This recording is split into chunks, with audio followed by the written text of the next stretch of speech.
Hola, mi nombre es Karen. Mi nombre es Cintia. Y yo soy Jaime. Somos estudiantes de enfermería de primer grado, sección A. A continuación les vamos a presentar un video sobre la descripción general del brazo. Que consta de 3 temas: húmero, radio y cúbito. Primeramente les estaré hablando sobre el húmero. Este es un hueso largo, es par y por ende, como todos los huesos del cuerpo que son pares, van a ser asimétricos.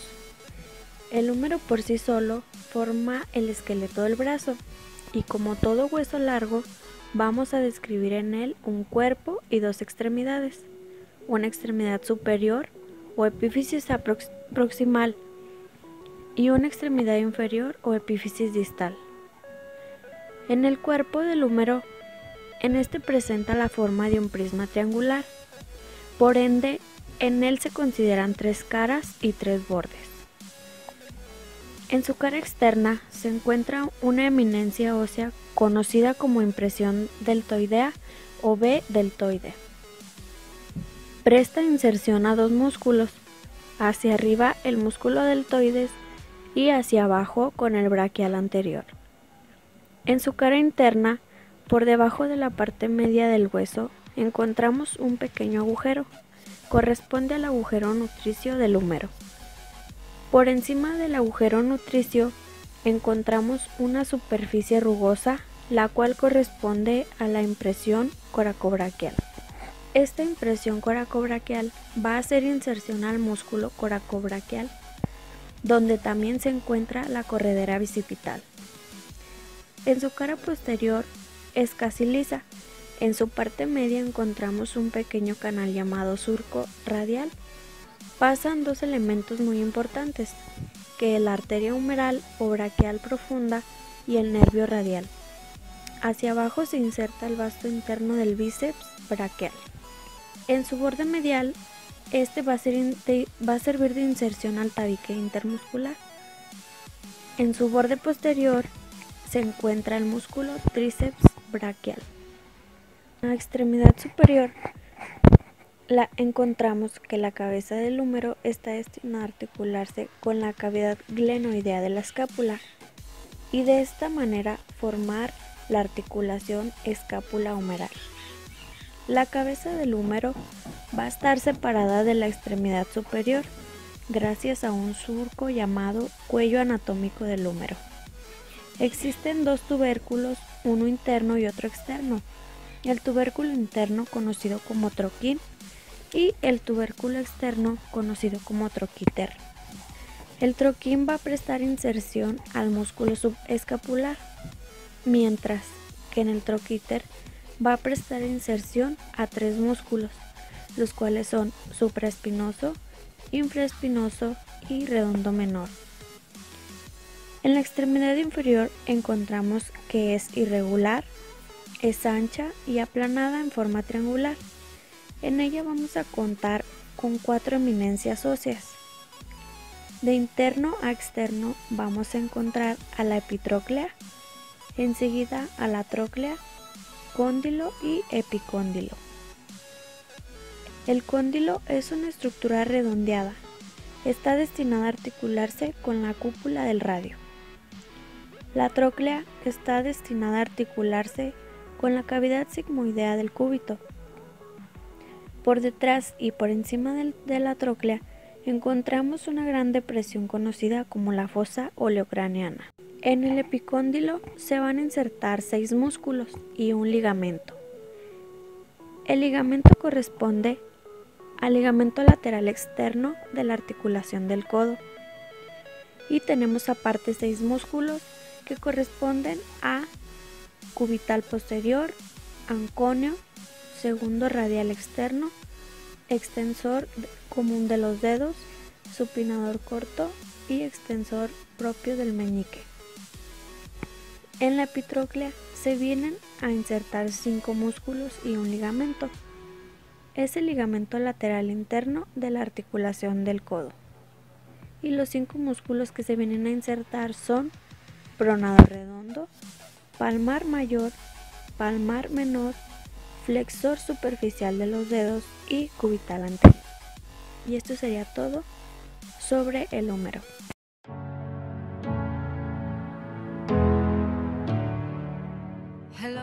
Radio. Es un hueso largo situado por el lado externo del cúbito entre el húmero y el carpo. Este presenta un cuerpo y dos extremidades, o bien una diáfisis y dos epífisis. En el cuerpo tiene forma de prisma triangular. Este presenta 3 caras, 3 bordes. Es cóncavo hacia adentro y adelante, más delgado por arriba que por abajo. Veremos que en la cara anterior es más estrecha en su parte superior. Sirve de inserción al flexor común superficial y al flexor propio del dedo pulgar. En la parte media se observa el agujero nutricio y en la parte inferior se inserta el pronador cuadrado. En la cara anterior presenta 2 crestas oblicuas hacia abajo y afuera. En la cara externa existe una superficie rugosa donde se inserta el pronador redondo y más arriba se inserta para el supinador corto. En el borde anterior, entre la tuberosidad bicipital y la apófisis estiloides, es más marcado por su parte superior, atenuándose paulatinamente hacia abajo y arriba. En el borde posterior está acentuado en la parte media, mientras en los extremos es redondeado y rombo.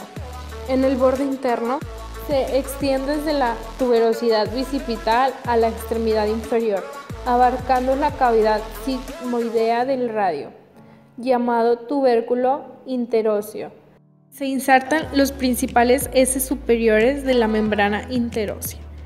En la extremidad superior, también llamada cabeza de radio, tiene forma de cilindro, más alto por dentro que por afuera. Su cara posterior presenta una concavidad lisa o cápsula del radio, donde se articula el cóndilo del húmero. En la extremidad inferior es más voluminosa que la superior, aplanada de adentro atrás y con forma de pirámide cuadrangular. En la vértice se confunde con un hueso y una base que es la superficie articular. Esta superficie presenta una cresta anteroposterior que la divide en 2 porciones, externa y triangular. Esta se articula con el escafoides y la interna cuadrilátera hace con el semilunar.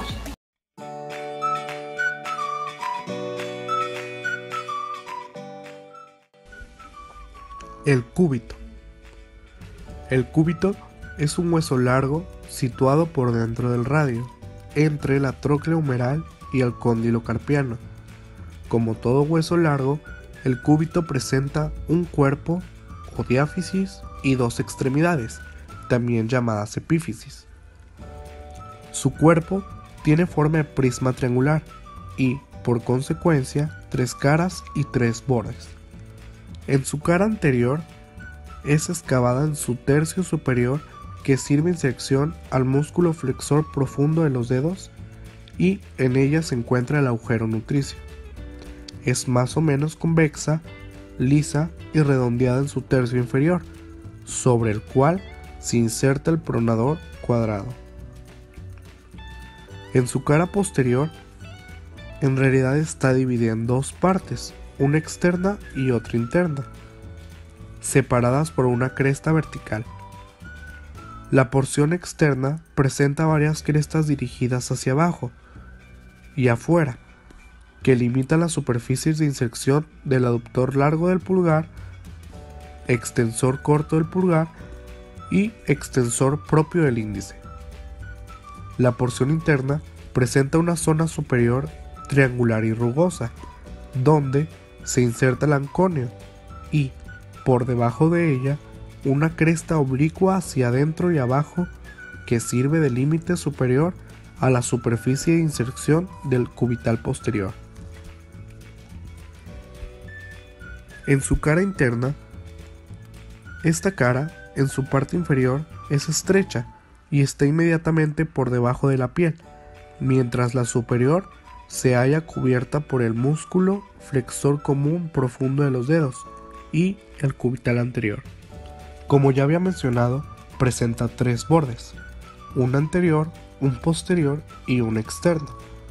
En el borde externo sirve de inyección a la membrana interósea y por eso se le llama también cresta interósea. En el borde anterior es rugoso y en su parte superior sirve de inserción al músculo flexor común profundo de los dedos. En su parte inferior se inserta el pronador cuadrado. Por último, en su borde posterior es muy marcado en su parte media y desaparece casi totalmente en su parte inferior. En la superior se divide en 2 ramas que terminan en los bordes del olecrano y sirve de inserción a los músculos cubitales anterior y posterior. Visto en conjunto, asemeja una S muy alargada. En su extremidad superior presenta una gran saliente vertical llamada olecrano y otro horizontal más corto o apófisis coronoides. La cara anterior del primero y la superior del segundo se continúan, formando una cavidad articular denominada gran cavidad sigmoidea del cúbito. En la cara anterior del olecrano, como ya se ha dicho, es articular y está dividida en una cresta vertical en 2 porciones, interna y externa, que corresponden a las vertientes de la pulca del húmero. La cara posterior es rugosa, convexa y triangular con vértice inferior. La parte superior o vértice es también rugoso y sirve de inserción al tríceps y se prolonga anteriormente en un saliente llamado pico del olecrano.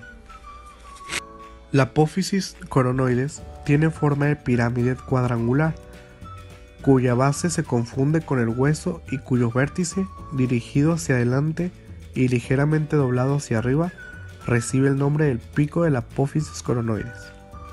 La cara anterior presenta una cresta anteroposterior, continuación de la cresta olecraniana, que se corresponde con la garganta de la tróclea humeral.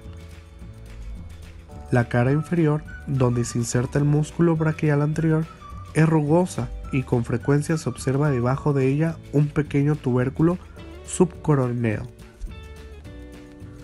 Por último, la extremidad inferior se termina por 2 salientes. El externo o cabeza del cúbito es de mayor volumen, redondeado y liso, articulándose por fuera con la pequeña cavidad sigmoidea del radio, en tanto que por debajo corresponde al ligamento triangular de la articulación de la muñeca. El otro saliente, situado adentro y atrás del anterior, es cónico y se llama apófisis estiloides del cúbito. En su vértice romo se inserta el ligamento lateral interno de la articulación de la muñeca. Y por su parte posterior, la apófisis estiloides se halla separada de la cabeza del cúbito por un canal donde se desliza el tendón del cubital posterior. En el lado opuesto se encuentra un surco rugoso donde se inserta el ligamento triangular. Esperemos que haya sido de su agrado. Si les gustó, ayúdenos con un like aquí abajo. O compartan este video. Gracias.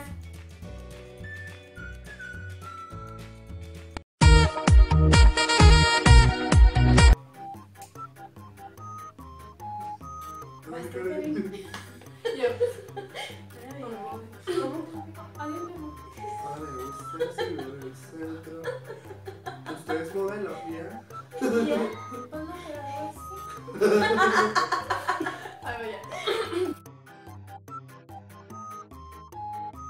Pues ya sí, suave.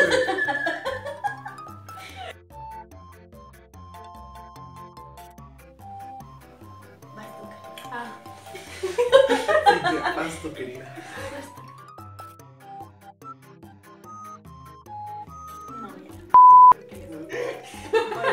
Va. Yo soy Jaime. Somos estudiantes de enfermería de primer grado, sección A. ¿Qué vas a hacer? Reír. Es que sentí que dijo lo que dijo. Cabrón. Yo pensé que te me habías dicho. Sección A. A continuación les vamos a presentar un video sobre la descripción general del embarazo. ¿Qué consta de 3 temas? Es que me chupé los labios. No, otra vez. Tus labios preciosos.